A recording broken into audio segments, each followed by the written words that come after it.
Hello, I'm Elizabeth Bean Smith, and I am the owner and founder of Wardrobe Therapy, LLC.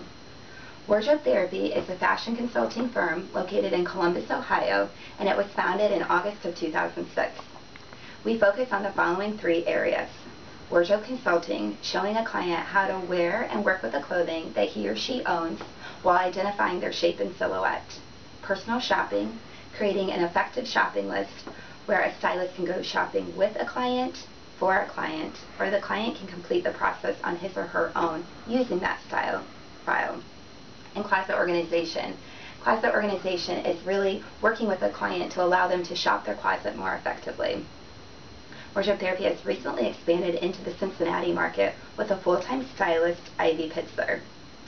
We can be seen out and about in Columbus, Ohio, working on fashion publications such as Capital Style Magazine, doing all of their photo shoots, and then within small and large corporations, working on fashion shows. We are also seen at a national level in multiple publications across the United States.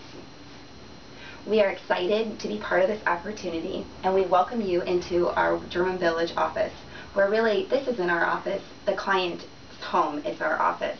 We hope to be in a closet near you soon.